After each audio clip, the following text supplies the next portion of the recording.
तो 1 एम्पीयर को कैसे डिफाइन करेंगे? हम दो पैरेलल वायर ले लेंगे, दो समांतर तार ले लेंगे और इनकी लेंथ भी क्या होगी? इक्वल होगी। इनके बीच की डिस्टेंस कितना ले लेते हैं? 1 मीटर ले लेते हैं। इनमें से करंट फ्लो कर देते हैं। दोनों तारों में एक ही धारा प्रवाहित की जाएगी, दोनों तारों में एक ही धारा प्रवाहित की जाएगी। तो जब एक ही धारा प्रवाहित करेंगे तो 1 मीटर की दूरी पर दोनों तारों के ले लिया, और इन तारों को हम लोग वायु में भी ले सकते हैं और निर्वात में भी ले सकते हैं, मतलब एयर मीडियम में भी ले सकते हैं और वैक्यूम में भी ले सकते हैं। तो जैसे ही हम लोग धारा प्रवाहित करते हैं तो दोनों तारों के बीच में एक फोर्स काम करता है। जब करंट एक डायरेक्शन में फ्लो करती है दोनों तारों में, वायर में, तो उसमें से अट्रैक्शन फोर्स पैदा होता है, और अपोजिट डायरेक्शन में जब होती है तो रिपल्सन फोर्स प्रोड्यूस होता है। तो इनके बीच में जो भी फोर्स लगेगा, जब 2 × 10⁻⁷ न्यूटन का फोर्स लगने लगेगा, तो इसका मतलब इन तारों पर 1 एम्पीयर की धारा प्रवाहित हो रही है, ये हमको पता हो जाएगा। रिपीट अगेन, फिर से मैं अगेन रिपीट कर रहा हूँ, उसको आप लोग गौर से देखिएगा। दो पैरेलल वायर ले लेंगे, दो समांतर तार ले लेंगे, सीधे तार लेंगे और इन तारों के बीच की दूरी 1 मीटर रखेंगे। दोनों तारों पर एक साथ एक ही धारा प्रवाहित की जाएगी, और जब दोनों तारों के बीच में 2 × 10⁷ न्यूटन का बल पैदा हो जाएगा, तो हम समझ जाएंगे कि इन तारों पर कितनी धारा प्रवाहित हो रही है? 1 एम्पीयर की धारा प्रवाहित हो रही है। कितनी धारा? 1 एम्पीयर। यही इसकी डिफिनेशन बनती है। तो ये स्टैंडर्ड चूंकि क्वांटिटीज है, इसलिए इसकी जो डिफिनेशन होगी वो हमको ये फोर्स के अकॉर्डिंग मानना पड़ेगा कि इनके बीच में इतना फोर्स जब काम करेगा तभी इन तारों में 1 एम्पीयर की धारा प्रवाहित होगी।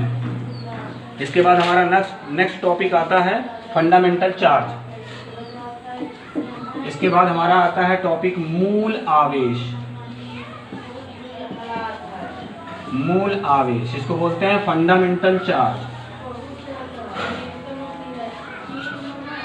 फंडामेंटल चार्ज बच्चों, ये फंडामेंटल चार्ज क्या है? प्रकृति ने हमें एक यूनिट दिया है, प्रकृति ने हमें एक मात्रक प्रदान किया है, जिसको हम क्या कहते हैं? मूल आवेश कहते हैं। ये जो मूल आवेश होता है, ये इतना छोटा आवेश होता है कि इससे छोटा आवेश किसी भी वस्तु पर पैदा नहीं किया जा सकता। इससे छोटा आवेश किसी भी वस्तु पर पैदा नहीं किया जा सकता, चाहे किसी पार्टिकल पर पैदा करें, चाहे किसी वस्तु पर पैदा करें, इससे छोटा आवेश आप पैदा नहीं कर सकते। It is denoted by small E, इसको स्मॉल ई से डिनोट करते हैं। और इसकी जो वैल्यू होती है, कितनी होती है? 1 × 10⁻⁻19 कूलम। इसकी जो वैल्यू होती है मूल आवेश की, 1 × 10⁻⁻19 कूलम होती है। फिर से दोबारा मैं बता दूं, मूल आवेश किसको कहते हैं? ये प्रकृति ने हमको एक मात्रक प्रदान किया है किसी भी आवेश का, और ये आवेश बहुत छोटा होता है, इतना छोटा कि इससे छोटा आवेश पॉसिबल ही नहीं है नेचर में। सबसे छोटा आवेश है, इसकी वैल्यू 1 × 10⁻⁻19 कूलम होती है। ये फंडामेंटल चार्ज के बारे में मैंने आपको बता दिया। इसके बाद में आता है आपके पास आवेश का क्वांटीकरण। आवेश का क्वांटीकरण, क्वांटीकरण या परमाणुकता, परमाणुकता इसको बोलते हैं। ये इंपॉर्टेंट है, इसकी डिफिनीशन आपसे पूछी जा सकती है। आवेश का क्वांटीकरण क्या है, या इसको परमाणुकता, आवेश का परमाणुकता कहते हैं।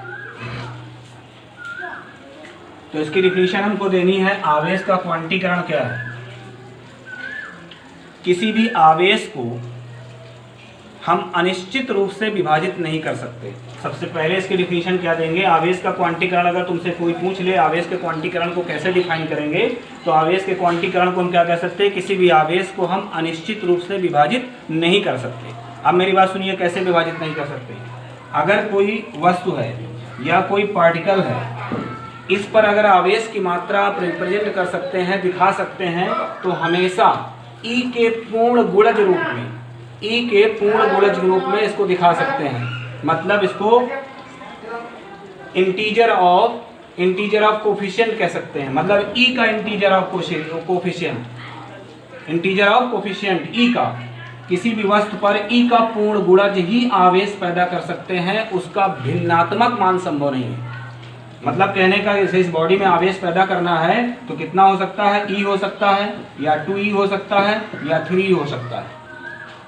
ऐसा आवेश तो हो सकता है लेकिन भिन्नात्मक रूप में पॉसिबल नहीं है, अर्थात पार्शियली फॉर्म में इसको हम नहीं दिखा सकते हैं। जैसे 1.5E पॉसिबल नहीं है, 1.2E पॉसिबल नहीं है, 0.5E पॉसिबल नहीं है, 4/3 पॉसिबल नहीं है। ऐसे आवेश हम किसी भी बॉडी पर पैदा नहीं कर सकते हैं। इस गुण को हम लोग क्या बोलते हैं, आवेश का क्वांटीकरण कहते हैं। यही अब क्वांटाइजेशन